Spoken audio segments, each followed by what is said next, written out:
Hi, everybody. Thank you all for joining.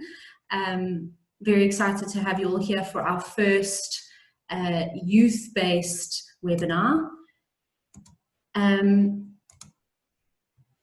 Right, so as you could see from the previous page, I'm going to start a little bit slowly and just give some people some time to join us. But if possible, please use the Q&A box. You will see it either at the top or the bottom of your screen. The Q&A box is for you to submit questions to us, and we will either answer them live at the end of this webinar, or if we can't get to your question that comes through on the Q&A, we will collate all of the questions into a document and send it to all of the attendees after this. So please don't worry if we can't get to your question today. Please also use the chat box, which should be around where your webinar, your Q&A box is. Please also use that. I will be asking a few questions. As we've said, this is going to be an interactive webinar. If you have young ones with you, our younger audience, please let us know in the chat box. We'd love to hear from you, love to hear where you're from, what schools you're from. So yes, please interact with us in the chat box, and when I'm asking questions, please answer them. We'd love to hear from you. So just as a very short introduction, I'm sure most people know who I am by now. My name is Cath, and I am the campaign coordinator for BRED, and I head up the Youth for Lions campaign. So if we can get right into it, wild lions is what we would like to focus on today. We don't often speak about wild lions, but yeah, I've been very excited to do some more research myself and find out a little bit more. So very basic, a lion's scientific name is Panthera leo, and they are part of the Felidae family. So they are felines, they're cats, they're part of the same family as our house cats and tigers, leopards, cheetah, etc. A lion can grow to be up to 200 kilograms in weight. So my first question to everybody, and please pop your answers in the chat box, I'd love to see, is who can guess how heavy the heaviest lion on record was? So pop your answers into the chat box. I'd love to see. It's more than 200 kgs. I will give you that as a hint. The heaviest lion on record.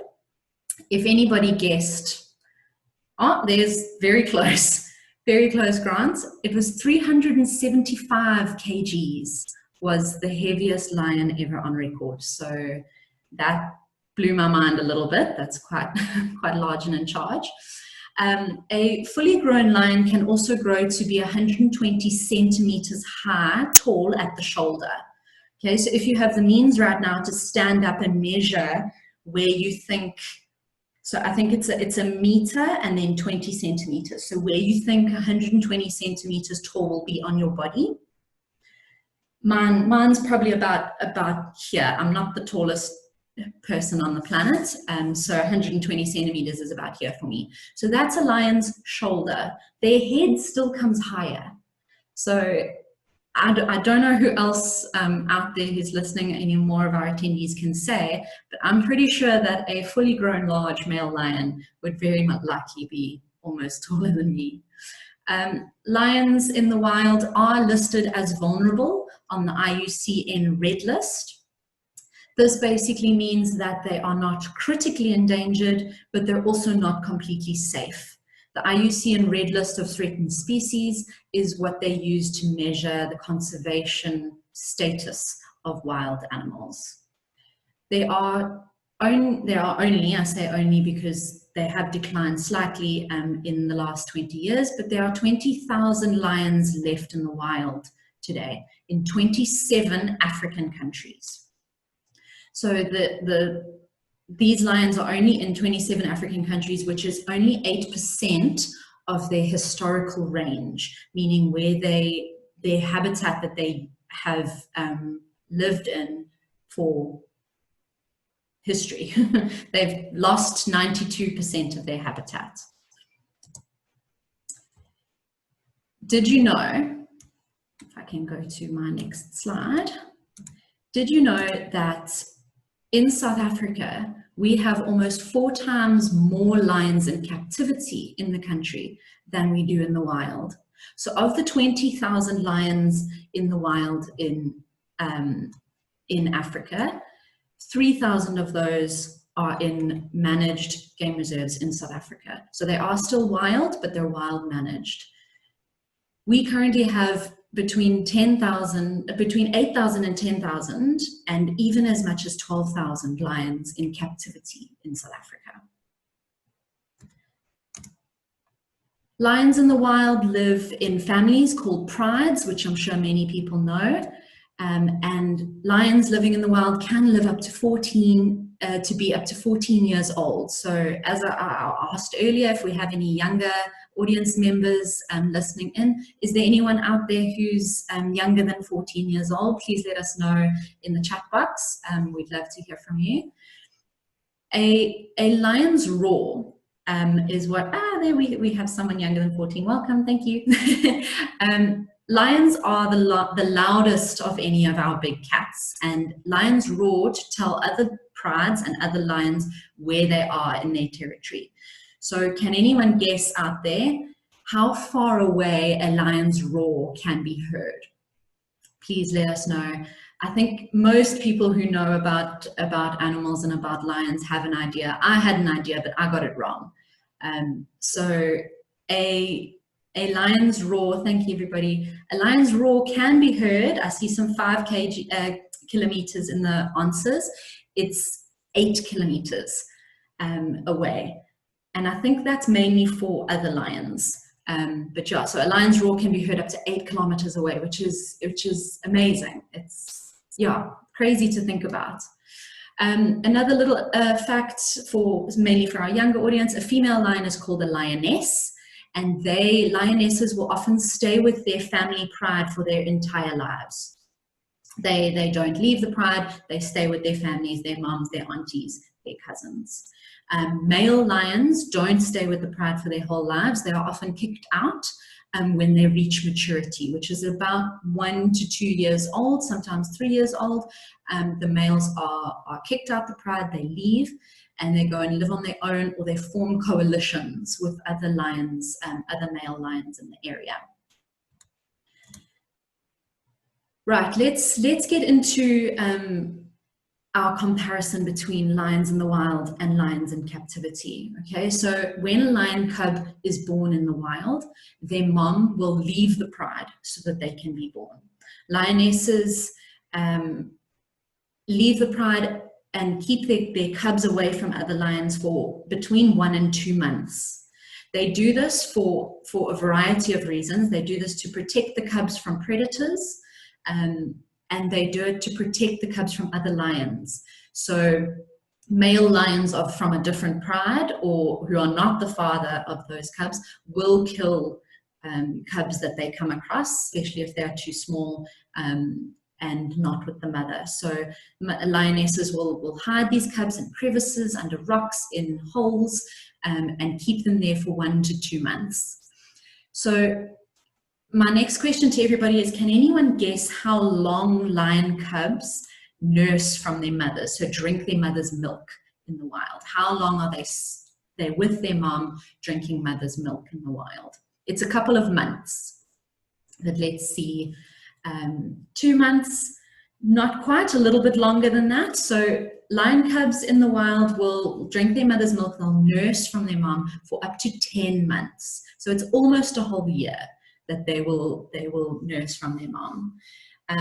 It's so important for these cubbies to get their mom's milk, because it gives them the exact right nutrition that they need to grow strong. It gives them the antibodies that they need to fight off infections. So that's why it's so important for them to stay with mom and to get the milk that they need. even after they've finished nursing, lion cubs will stay with their mothers and stay with their prides until they are 2 years old. This is when they're old enough to start hunting for themselves, and this is when the male lions will leave the pride and find a coalition, or they live on their own until they join a new pride. Now, lion cubs in captivity don't stay with their moms for 1 month, 2 months, 10 months, even 2 years. Lion cubs in captivity are removed from their mothers from between a few hours old and 10 days old, just as their eyes are beginning to open. They do this for a number of reasons. The main reason, or actually, yeah, so there's 2 reasons. The first reason is so that the lioness, the mom, can go straight back into breeding mode again, so that she can have another litter of cubs as quickly as possible. Lionesses, female lions in captivity, will have up to 4 to 5 times more litters of cubs in her lifetime than she would in the wild. Okay, so that's the first reason they take the cubs away so young. The second reason is so that these cubs can be hand-raised and bottle-fed, which means that they become more used to humans. They become more tame, and it's easier to use them in tourist attractions like cub petting. Okay, these cubs, when they're taken away from their mum, they are fed cow's milk or milk replacers. So it's not real milk, it's kind of a powdered milk. One of the main ones that they use is called Espilac. Espilac is actually designed for dogs, for puppies. So after some of our team members have interviewed vets, and what the vets have to say is there's a big problem with feeding lion cubs cow's milk and milk replacers, because these products don't give the lions the nutrients that they need. Apparently big cats, according to the vets, big cats don't create certain amino acids, so certain chemicals that they need to be able to grow big and strong. And their mother's milk gives them those amino acids, but the cow's milk and the milk replacers don't. So these cubs, when they're taken away, they're fed different types of milk, and they're often passed off as orphans. And they are hand-raised and bottle-fed by paying volunteers and paying visitors and tourists. So this is a question for the older audience listening in. Can anyone guess how much a paying volunteer will generally pay for 1 week at one of these farms? It's in US dollars, generally. If they come to South Africa, it's normally it's exchanged into rands, but they advertise it in dollars. So how much would a paying volunteer pay for 1 week at one of these farms? Okay, so a couple of answers coming in. Perfect, yeah. So it's generally between $1,500 and $2,000 a week. That's US dollars. So my maths isn't great, but I think it's around 20-something thousand rand for 1 week to volunteer at one of these places. It's pretty mind-blowing. Now, let's move on to the growing up phase. So growing up in the wild, lion cubs, when they start getting older, they start following the hunts around. They follow their mothers from about 1 year old. They join the hunts. They learn their hunting skills when they're relaxing with the pride by stalking. As you can see, this photo, this lovely photograph of a lion. It looks like a bird. So they practice their hunting skills by stalking and catching small birds and rodents and playing with their siblings. The play fighting in wild lions is hugely important. It allows them to learn different ways of attacking their prey, different ways to hunt, and it also reinforces the bonds in a pride. Sibling bonds with their brothers, their sisters, their cousins. They become closer through the play fighting. Young lions in the wild will run and climb and jump, and these kinds of activities help them build strength and help them build resilience, so that when they're old enough to be an important part in the hunting pride, that they can contribute to the hunt.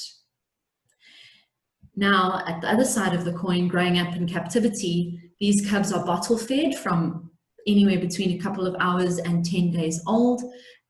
They are involved in cub petting tourist activities, normally between 8 to 10 hours a day, 7 days a week. These cubs are forced into being handled and petted by paying visitors and paying volunteers. Can anyone guess how many people these facilities will allow in every day?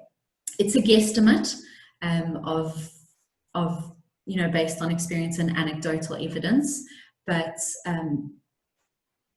it can be up to 100 visitors a day that will go in and be involved in the cub petting. So these young animals are being handled 8 to 10 hours a day, 7 days a week by 100 different people every day. So they are kept in, when they're not involved in the tourist attractions and the cub petting, they're often kept in small enclosures, often on concrete or sand. There isn't normally, you don't normally find grass and trees and big roaming areas for them when they're in captivity. In these enclosures, they don't have very many opportunities to jump and play and exercise and build that strength and resilience that wild lions have the opportunity and the chance to build. Also, as you can see from this photograph, they are kept in the same age group with each other, which is something that's not completely natural to lions. Lions in the wild, in a pride, are kept with older cousins, older siblings, moms, aunties. They interact with the male lion in the pride. They're not normally kept with just the same age all together. The next phase, which I like to call sub-adulting in captivity, once they go through that cub petting phase and they become old enough to be walking and interacting on their own, they are moved through into the walking activities. So you'll often find advertised lion walking activities where you can go and walk with these animals and pose for photographs with them. These lions that are used for these activities are trained so that they are well behaved for tourists, so that they don't use their claws, they don't jump, they don't bite. And the techniques that they use for training are often the same as circus training techniques. It involves pepper sprays, sticks, and they can also use tranquilizers on the lions, especially when it's you know, the ones that are known to become a little bit too boisterous and excited. They are likely to use these kinds of training techniques. Another thing that will happen as a sub-adult in captivity is they are kept with other species in the same enclosure, which is completely unnatural. You know, species like lions and tigers, they're not, they don't exist on the same continent. Tigers are from Asia, lions are from Africa, unless you're talking about the Asiatic lions. But these animals don't normally exist in the same habitat, so to keep them in an enclosure together is very unnatural, and it does encourage inbreeding or crossbreeding. Can anyone tell me, please, yeah, let me know in the chat box as you've been doing, does anyone know what a crossbreed between a tiger and a lion is called? You do get them. They're not really allowed by some of our legislation. Some of it doesn't mention it. That's right. So a liger. So you do get a liger, which is a male lion, and a tigress, a female tiger. You do also get tigons, which is a male tiger and a female lion. They are fascinating to look at, but it's completely unnatural to be breeding these animals. So my next question to you is, do you know what happens to these lion cubs when they grow up in captivity? So this life cycle graphic, we use it often, and I love the way that it shows the whole life cycle so beautifully. Is, you know, as we've discussed, the cubs go through the petting into the walking phase, and then once they get too old and dangerous to be in contact with humans, because they are dangerous at between 6 months to 1 year, a lion is very dangerous. They are often sold to facilities that offer canned hunting or captive hunting. And once the trophy hunter has got their hunting trophy, the rest of the lion, the bones, are sold on the international lion bone trade. Normally to Southeast Asia is where these bones are destined, because they are used in traditional medicines to supplement the tiger bone trade. So at Youth for Lions, we have two very simple graphics and sayings that I love. Cub petting equals canned hunting, and walking with lions equals the lion bone trade, because this is what usually happens to these animals that we are interacting with, sadly. So my next question, and I'm sure your next question to me, is how can you help? What can you do to stop any of this and to help? The very first thing that you can do is you can educate yourself. You can ask all the right questions. Your first step actually is done. You're here, you're listening in on this webinar, so thank you. By asking the right questions, questions like, where do the cubs come from? Where do the adult lions go? You know, what is a true sanctuary? Where can I see lions in the wild? So that takes us to our next how you can help points, is keeping it wild. That is our main thing. It's my main thing, is seeing animals and lions in the wild, in their natural habitat. If you would like to volunteer your time, do it with a true conservation wild organization. Visit one of our many amazing game reserves and see lions where they should be. The third point is to spread the word. We need as much help as we can get about this. Awareness and education is absolutely key. You know, I'm a firm believer that if people know about these things and they know about that life cycle, they'll be much less likely to take part in these kinds of activities. So spreading the word, speak about it, share on social media, tell your friends, tell your family, tell your teachers. That's one of our main points of how you can help. Another way that you can help is you can host a presentation or a Blood Lions film screening. So the Blood Lions film was released in 2015 and the campaign was launched as a result of that. The film is age restricted 13, so we generally don't screen to younger audiences, but we do have presentations similar to this one that we do for younger audiences. I do them at schools. I have done one over Zoom. So that's going to be, and it's weird, it happened last year before Zoom was part of our everyday lives. So we can do these presentations over Zoom. If you would like us to present to your class, to your school, to your eco club, please let us know and we can do that. And the last thing that you can do to help us is to sign our pledges, support our campaigns. At the moment, we have 2 running pledges for the general public. There is a third one for the tourism industry. So if you are part of the tourism industry, please email me and I will let you know about the Born to Live Wild pledge. But for the general public and for the youth, we have our youth pledge, which is basically a promise to not be involved in tourist activities that interact with wild lion or with wild animals that should be wild. And our next pledge is the Ban Wildlife Markets pledge. It's fairly new. It's not limited to the youth. Anyone can sign it. You can sign both. The Ban Wildlife Markets pledge is aimed at getting governments worldwide to ban the trade in big cats and their body parts. So both of those pledges are linked on our website. If you'd like to head over and have a look there and sign the pledges and get involved. We do use the support of those pledges when we are lobbying government. So when we need to go to, for example, the Minister of Environment to urge her to make a decision, we can say, look, we have 3,000 people who support this this pledge and this campaign. So yes, if you would like to help, our pledges are hugely important. Another way that you can help is to get involved in our very many campaigns that we launch all the time. Our very next one is for World Lion Day, which is on Monday, the 10th of August.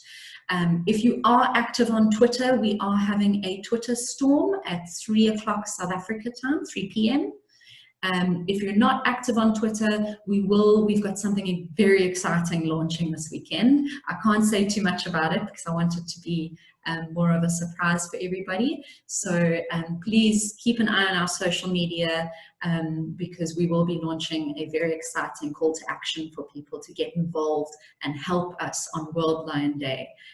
Urge the government to set a 0 lion bone quota, export quota. Right, so now is the time where we are going to take some of your questions. Janelle is going to moderate and let me know which ones we would like to answer. As I said earlier, if we can't get to all your questions now, I see there are a few that have come through. Thank you to everybody who has asked a question there. We might not be able to get to everyone's questions right now, but what we will do is we will collate all of them in a document and email that document to everybody who has attended. So thank you all. Ask away. I'll do my best. So I'm reading questions from the Q&A section for you, Cath, and Perfect. just to reiterate, if we don't answer it, you will get the answer at some point. So the first one, you might be able to answer, you might not. It's how do male lions know if the cub is theirs? Oh, that's actually a very interesting question. So I don't know 100% for sure, but I imagine it's by scent.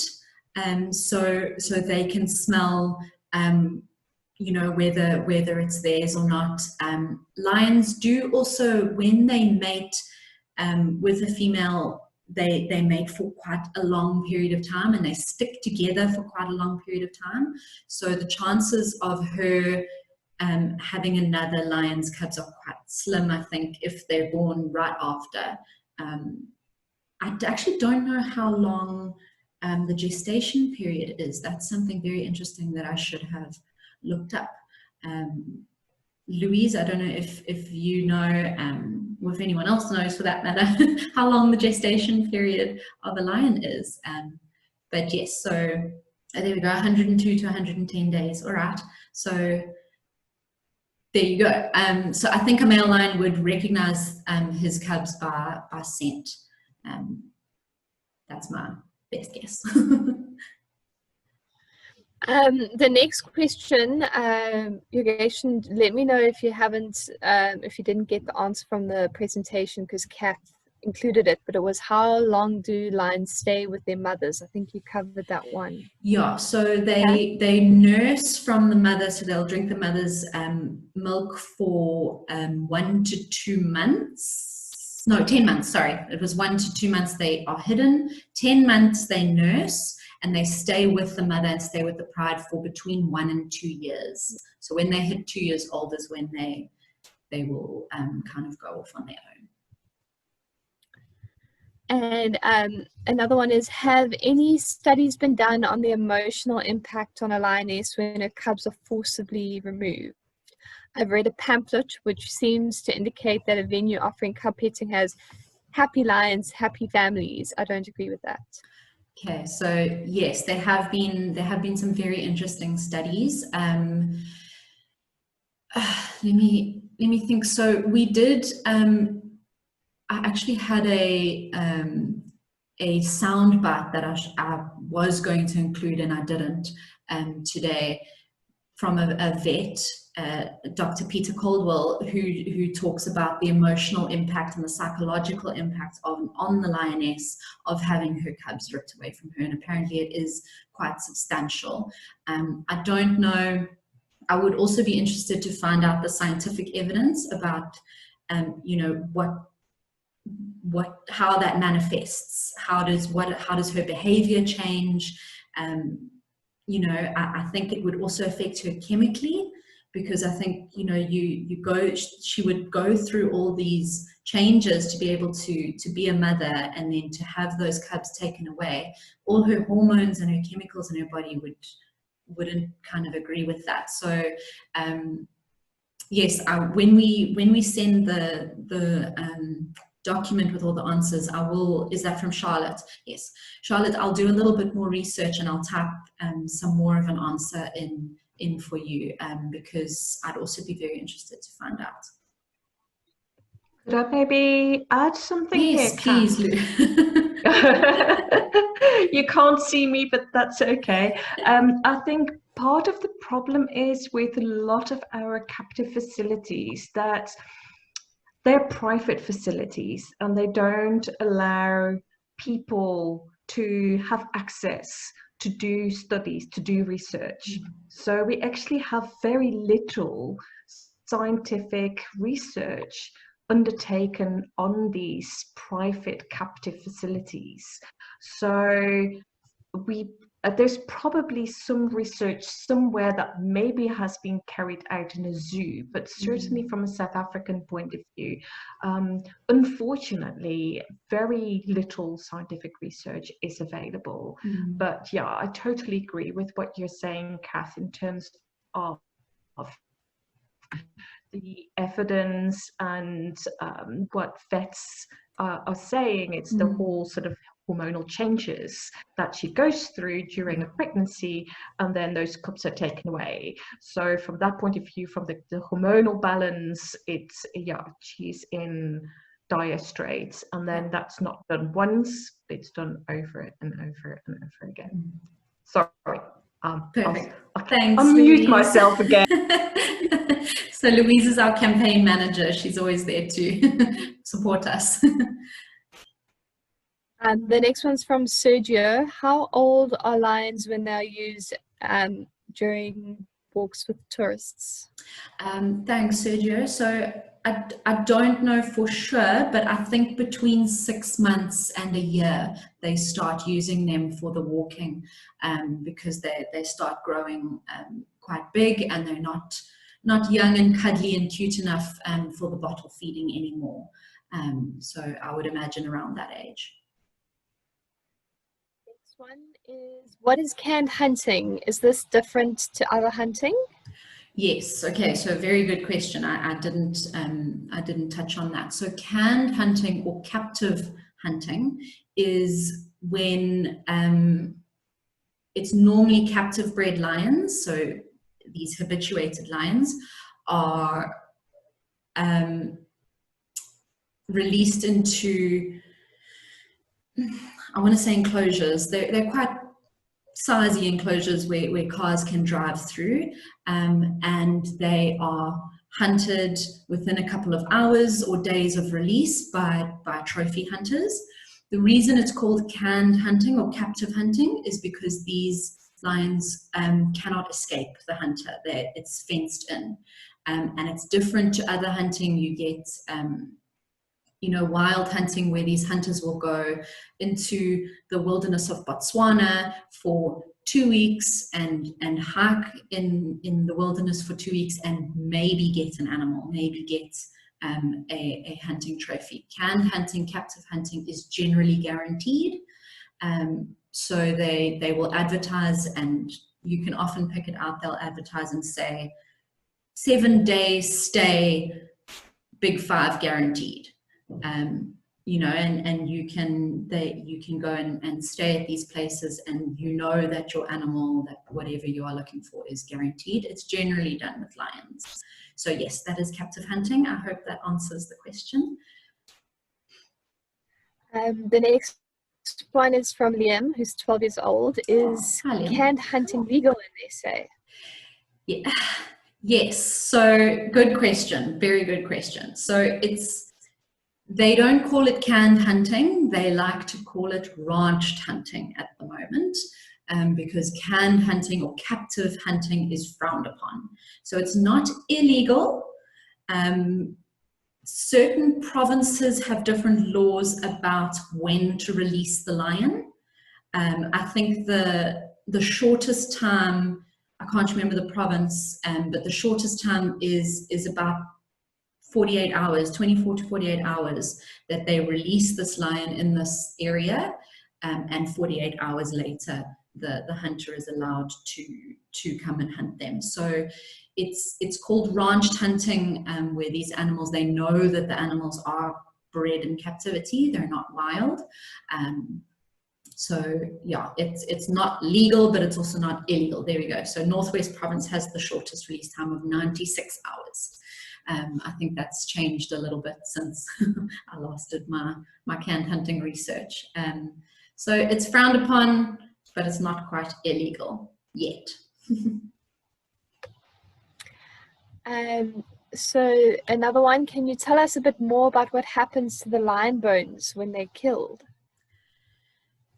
Okay, so the lion bones are, I imagine they're cleaned and shipped off. So South Africa currently legally exports lion skeletons, bones, and body parts on the international market. We have a quota set by CITES, which is the Convention for International Trade in Endangered Species. Our most recent CITES export quota, set in 2018, was 800 lion skeletons every year. So the South African government is allowed to export 800 skeletons per year on the legal trade.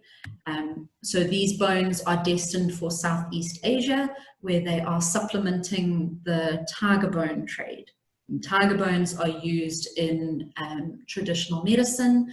They're used in products like tiger bone wine, tiger bone cakes. We do have a very interesting video out that came out a few weeks ago for World Tiger Day.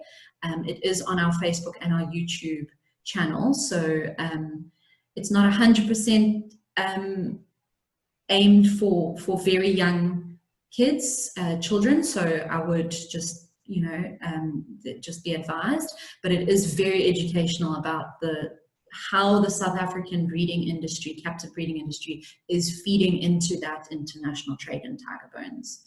I hope that answers the question a little bit. The next two questions I'm going to put together because it's based on the same topic. And is, please could you release a list of parks to avoid who are known to be associated with canned hunting? Okay, so this is a difficult one. Unfortunately, we can't say, you know, visit this place, don't visit this place. What we can tell you is, if you can ask the right questions, then you can make up your own decisions. Our website is very informative for things like this as well, so please pop over there and have a look. But what we say is, if you want to visit a facility that holds wild animals in captivity, like a zoo or a lion park or anything like that, even a sanctuary that calls itself a sanctuary, you need to ask two main questions of the people at that place. The first question is, if they have cubs, where do the cubs come from? And the second question is, where do the adult lions go? So if the people from the place that you are looking to visit either can't answer your questions, or more likely, they don't want to, we advise you not to visit a place like that, because if they have cubs, they are breeding. And more often than not, if the lions aren't living on that property for their entire life, they are trading. And what I can say, so I can see the next question that you were going to link it with, Janelle, is about sanctuaries. True sanctuaries do not breed their animals, they do not trade, and they do not allow human interactions with their animals. They offer the animals in their care a home for life, and they also they rescue. So that's one thing that sanctuaries will do, is they will rescue animals from you know, horrible conditions, and give them enrichment. So they give them exercise and these big, beautiful enclosures, and give them a life as close to the wild as possible. Naturally, as I said earlier, our first point of call is to see these animals in the wild rather. Our national parks are beautiful, and especially now that they've started opening after COVID, they need everybody's support. I know I'm heading off to our local Umfolozi Game Reserve this weekend, and I'm so excited. Gonna try and see a lion in the wild on World Lion Day. So yes, we will try and you know, put a bit of a list. So the next question is, which sanctuaries do you support? Is there a list? Blood lions, we have a handful of sanctuaries that kind of tick the boxes in South Africa for being true sanctuaries, and not doing any of those things that I said true sanctuaries do. They don't breed, they don't trade, they don't allow interactions, they offer home for life. And those are Drakensberg, which is in the Western Cape, Lions Rock, Big Cat Sanctuary is in the Free State Province, Panthera Africa is also in the Western Cape. Then there's Shamwari, I think it's in the Eastern Cape or in the Western Cape, it's kind of on the border there. And the last one, it's a fairly new sanctuary. They've just finished the process of becoming a sanctuary, as Jukani, which is also in the Western Cape. So those are the main ones that are considered true sanctuaries. I hope that helps. Okay, so we have time for one more question. Kath, I'm not sure if there's one in particular there that's standing out to you, or if you want me to give you one. No, you can choose. Surprise me. Okay. Can captive lion be put back into game reserves? Okay, so that's also actually a very good question. No, they can't. A captive bred lion cannot be released back into the wild. I know, sadly, I know from experience that these cub petting facilities will tell you that these animals will be released back into the wild. Our very first webinar that we did, I think it was a month ago, called The Con in Conservation. We touched on this quite a bit. If you'd like to catch up on that webinar, it is on our YouTube channel. But yeah, the long and short of it is that no, captive lions can't be released for a variety of reasons. Their genetics are tarnished, and because the gene pool is quite small in these facilities, they releasing one of these animals will damage our wild lion population. Another reason is that they are not strong enough to hunt, they're unable to hunt for themselves, and they would be a huge danger to the local communities, the local people, because they are used to humans and they do associate humans with food. So in a game reserve, they would immediately go towards the nearest local community in search of food. So it is extremely dangerous. But yes, please go and catch up on our first webinar that we did, the Con in Conservation. We talk a lot about that. So thank you very much, everybody. That's the end of our Q&A. As I said, if I didn't get to your question, we're sorry, but we will answer it in a document and send that document to everybody after this. Just a few ending remarks. Please visit our website for ways to get involved and take action for big cats. We do have 2 pages with that title that you can have a look there. Please follow us on social media if you don't already. And join our World Lion Day campaign we're launching this weekend. If you follow us on social media, you can keep an eye on those posts that we'll be launching. We're very excited about it. And the last thing is to please join our next webinar, which will be in 2 weeks' time, on the 20th of August, and we will be unpacking the Extinction Business Report, which was written by Ban Animal Trading and the EMS Foundation. So thank you everybody for joining us. We really, really appreciate it.